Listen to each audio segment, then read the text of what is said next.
I think that today, when everybody agrees that global warming is real, and everybody recognizes that the cause is probably what we call GHGs, or greenhouse gases, CO2 being one of the major one that is related to energy production.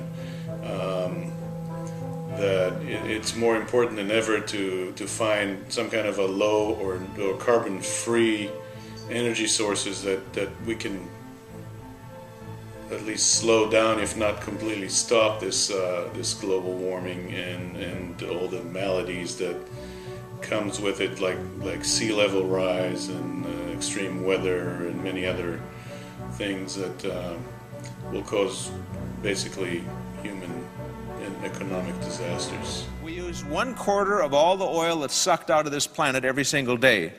We put straws in this planet called drilling rigs, and we drill holes very deep in the surface of this planet, and we find oil, and we suck oil out of the planet, and 1/4 of it must come to this little spot on the globe called the United States of America.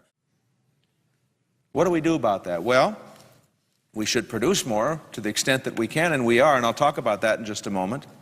We should conserve more. We should be concerned about the efficiency of its use. We should find new sources of energy. We should convert the automobile fleet to the extent that we can to an electric fleet. We should continue to invest in the longer stream strategies such as fuel cells and hydrogen. All of those things are necessary. We should have a renewable electricity standard that drives the production of electricity from renewable energy, that says, here's where America needs to go. Here's what we want to be produced in our future. Count on it, believe in it, invest in it, because this is America's policy for the next decade. Help! I need somebody. Help! Not just anybody. Help! You know I need someone. Help!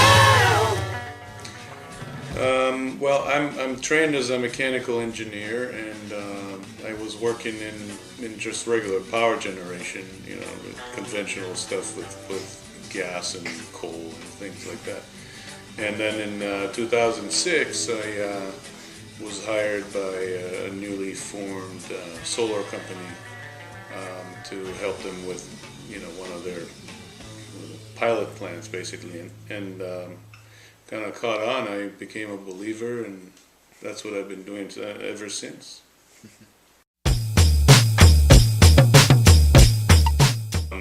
Fossil fuel is a very good source of energy. It's very dense. You don't need a lot of it to get a lot of energy, and we've had many years and decades to perfect the methods to get that energy out and make power. I think it will always have a role in any future of energy scenario. What I think is, however, if we acquire more renewable energy, we can use less fossil fuel and become more energy independent, emit less greenhouse gases, and help stop global warming. All my life. Yes. Dependence on foreign oil has gotten the U.S. involved in many overseas conflicts, wars, 2 of them which we're in right now, but there were others, and has exposed the U.S. economy to manipulation by other countries that are big oil exporters. Avoiding these 2 things alone will put the U.S. in a much better standing for growth and economic prosperity. I recycle and I use efficient lighting. I recycle.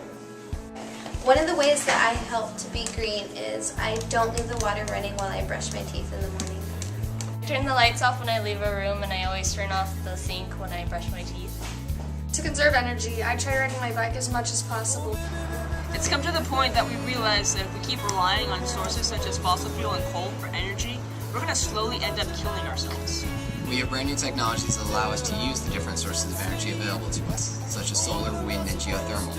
Mr. President, we already know that you support green energy. However, we need to see some action from your administration. Thank you.